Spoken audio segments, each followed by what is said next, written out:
What is the best animated movie and why?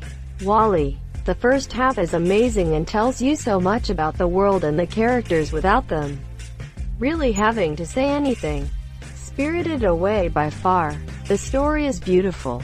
Additionally, the animation is far ahead of its time that still supersedes any animated movie to this day. Treasure Planet is a close second though. Edit. Well, this was quite the way to wake up. Thanks, kind strangers. Spider-Man Into the Spider-Verse is the most beautiful film I've ever seen. The visual style is absolutely stunning. Every frame looks like a comic panel. All the voice acting is solid. John Mulaney and Nick Cage are brilliantly cast. A great Spider-Man story that feels fresh despite being like the 100th Spider-Man movie. The Stan Lee cameo made me misty-eyed. It came out right after he died. The soundtrack absolutely slaps. Edit. Formatting. Edit 2. It's wonderful to wake up to so many golds and silvers on a working Saturday morning. Thanks, Reddit. People who haven't seen this because it's another superhero film, or because it's just another cartoon. Asterisk, don't sleep on this. Asterisk. This is a great movie. Great. Edit. Thanks for the gold. Iron Giant. Hands down. Edit. Whoa. The love for this movie makes me love it that much more. Thanks for the gold and silver, kind strangers. Megamind is a subversive masterpiece. The more I think about Megamind, the more I'm convinced it's downright brilliant. My all-time favorite animated movie is Laputa. Castle in the Sky by Studio Ghibli. The characters, the world building, the plot, the animation, and the score are all phenomenal. Since having kids, we steadily rotate through that one along with Nausicaa, Howl's Moving Castle, My Neighbor Totoro, and Spirited Away. Ada. Ponyo is definitely part of that rotation too. Mononoke is a bit too mature for my little kids, but I've seen it many times, including in theater when it was originally released. All of them are amazing for those same reasons. I never get tired of them. Seen them hundreds of times each by now. The music and scenery are amazing. Also, my favorite aspect is how they all feature strong, capable female lead characters. Pixar barely ever does that. Perfect Blue, because it actually pushes you to observe and has an after effect. Great art too. I love Paprika too. All the Satoshi Kon movies. RIP. Nausicaa of the Valley of the Wind for me. The intricacy of Miyazaki's worlds is always fascinating. And I just love Nausicaa herself so much. As well as the tightly constructed plot. The majesty of the Omu. Such a great movie. Loving Vincent is the first, and to my knowledge only, full-length film where every frame is an oil painting. It's about a guy who goes to the town in southern France where Vincent van Gogh was living in. Tries to figure out how he died. Amazing movie all around. I'm pretty sure that counts as animation. Saw this in the theater and sat in my usual spot, about halfway from the screen. Once it started, I realized I was too far away and moved to the front row. Well, it's the only film I will ever recommend sitting right up close. The detail is just so beautiful. The Great Mouse Detective is pretty fucking clever. Edit. Thank you for the gold. Internet stranger. I was not expecting this response. It's nice to know that people remember The Great Mouse Detective so fondly. Apparently I watched this movie so much as a child that the rest of my family absolutely hates it. Whoops. I'd say the original Ghost in the Shell. Storytelling. Incredibly artistic hand-drawn scenes. Music that I can recall to this day. It was pretty groundbreaking artistically and ideologically for 1995. Princess Mononoke, anyone? Princess Mononoke is better than Spirited Away. Change my mind. Ratatouille. Fight me. How has nobody said The Road to El Dorado yet? That movie ticked every box. Stars. Can't do it. Not today. A silent voice from Kyoto Animations. The way they show what it means to have friends and how Dark Shoya touched me in a way no movie ever had. Isn't Kyoto Animations the studio that was burned down by an arson? Yes, and murdered employees. Just to clarify that, it was the arsonist who murdered the employees, not Kyoto Animation. If I had to pick right now, it'd be Prince of Egypt. It's got gorgeous music and animation, tells an incredible story, and it doesn't shy away from some of the less pleasant details of the story despite having a PG rating. It also doesn't whitewash the characters like a lot of these sorts of movies tend to do. And all in all, it's just an incredible retelling of a religious story that manages to not come off as being exclusively for a religious audience since it's such a generally entertaining movie. Edit. Rip Inbox. I don't love musicals and I really don't love movies being turned into musicals, but this movie would make such an epic stage musical. The Plague's song is such high drama. Fantastic, Mr. Fox. I fucking love the animation style and humor in this movie. It also stays true to the book story while putting a fresh spin on it. Edit. Despite the clear 50-50 split amongst replies, I'm shocked no one has used they. Well, they have arms, animals with arms, or furries. Furries bad. So movie bad. Are you cussing me? I had to scroll this far down to find this. The cuss you are. The cuss am I. Divide that by 9. The secret of NIMH. Stunning visuals. Amazing score. Great voice acting. And a story that's a lot more interesting than the book it's based on. Treasure Planet. Edit. I didn't think this comment would get this much attention. Thanks for the awards. As for why it's great, I always wanted to live in a world like Treasure Planet. A place where you could go and explore the galaxy. I have a few. Your Name is a fantastic piece of art, visually breathtaking. Song of the Sea is another gorgeous animated piece. Purely magical story rooted in Irish mythology. The art style is a little different and beautiful, and the sound design is also fantastic. The Breadwinner is another example of beautiful storytelling filled with empathic characters and realism, telling a difficult story through the eyes of a child. All three of these are kind of mood movies for me. For when I want to feel extra emotional. Not sure if anyone said this, but The Last Unicorn, everything from the animation to the characters is stellar. And I don't think I've ever watched an animated movie that's made me feel the same way as The Last Unicorn does.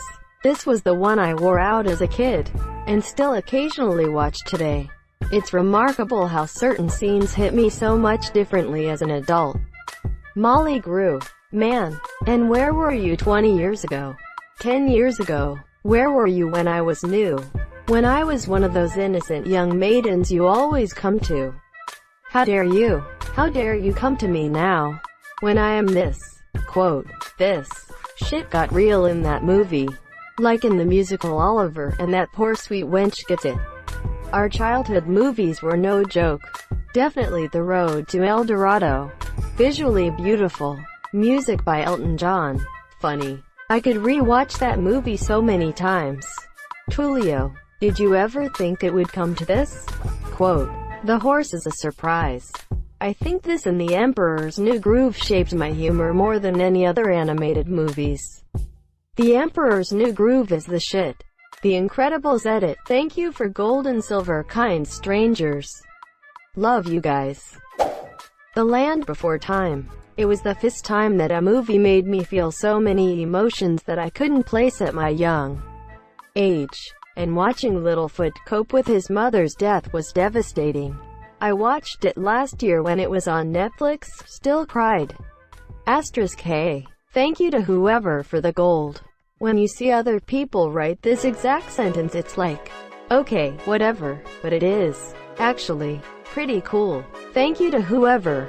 At 37 years old, I'm still emotionally fucked up from this movie and The Brave Little Toaster. Coraline. The beautiful stop-motion animation amazed me when I first watched it, plus the eerie story and effects of the movie makes it my favorite movie of all time, to be honest.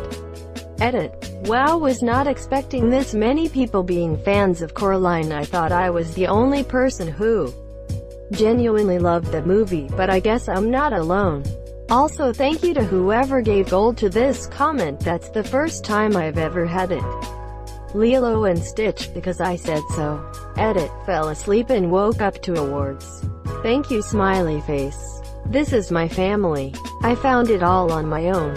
It's little and broken, but still good. Yeah, still good. Coco was a great movie. Love the music and drove me to tears. Monsters Inc. Put that thing back where it came from, or so help me. Has no one said Kubo and the Two Strings yet? Beautiful stop-motion film from Laika. Who created Coraline, Paranorman, etc. Not even addressing the brilliant story, themes and music in Kubo. The animation alone is just incredible. The skeleton model was 16 feet tall and they created new techniques for things that had never been put to stop motion before, such as huge rolling waves in the ocean, done with cloth over a rig IRC. Some of the faces were 3D printed even. It's honestly one of the most elegantly told stories I've ever seen put to screen, and it's combined with the best stop-motion animation I've ever seen. It's incredible. Single quote. Please. Next time Laika produces a film, go see it. They are independent and each one of their films has brought in less and less despite the quality going up and up. Kubo only barely brought in 78 mil against a 60 mil budget.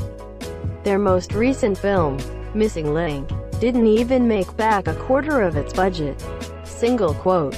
Stop motion as a medium is really rare already, and to have it be done so well is utterly unheard of. I would hate to see Laika go down like this. And Regina Spektor's version of While My Guitar Gently Weeps is brilliant. Grave of the Fireflies. Never would have thought that an animated movie could make me cry like a little bitch. This is the kind of movie you watch once. I was expecting it to be like Spirited Away. Spoiler alert, it was not, and I sobbed for like a half hour afterward. What a punch in the gut. An important story to tell, but I don't even want to think about it. Anastasia, 1997. The music provides a nice touch. No hotter animated character than Dimitri. Meet the Robinsons. Disney movie. I fell in love with it as a child. I have been ridiculously depressed lately and I was going to watch something else on Netflix but saw they had it on here and immediately started crying, so I put it on. Cried throughout the entire thing. Just before I was about to quit on myself entirely. That movie told me to keep moving forward. You learn from mistakes. Successes. Not so much. Was a great reminder and definitely a favorite. The Lion King. 1994. It has everything. Comedy, horror, drama, action. It holds up so well and is way better than the remake. Not to mention the soundtrack is amazeballs. Greater than and is way better than the remake. That's basically a given with all of these Disney remakes. At best they are mediocre and not as good as the original. At worst they are abysmal cash grabs. Mask of the Phantasm because Batman. Edit. Thanks for the gold, stranger. I'm going to go out on a limb and say Triplets of Belleville. If you haven't seen it, do yourself a favor and go watch it. Toy Story. I think Toy Story is so ingrained into society and is so respected as the first computer animated full-length movie that people forget how good the writing, voice acting, creativity, and story are on their own. Disney's Robin Hood. Oodalali. Up. How has no one said this? The first 5 minutes of that film is great at flushing your eyes after contracting conjunctivitis. A Goofy movie. How to Train Your Dragon 1, 2, and 3. It has really good sequels and tugs at your heartstrings a bit but has a fantastic closure in the final sequel, which is nice. Fantasia. 1940. The most creative, most beautiful animation to ever be drawn by Walt Disney Animation Studios. All of it paired up with classical music. It's a feast for the eyes and ears. Who Framed Roger Rabbit? Such a great movie that you can really appreciate as both a kid and an adult. The bad guy melting in the steamroller scene probably scarred me as a kid. I still find it terrifying. Shirk, and I don't think I need an explanation. Shirk. Ponyo. It's a lot of little things funny. Sweet and sometimes a little scary, but it somehow manages to be both calming and engaging. Also, Ham, quote, "Thank you so much for watching and have a good day."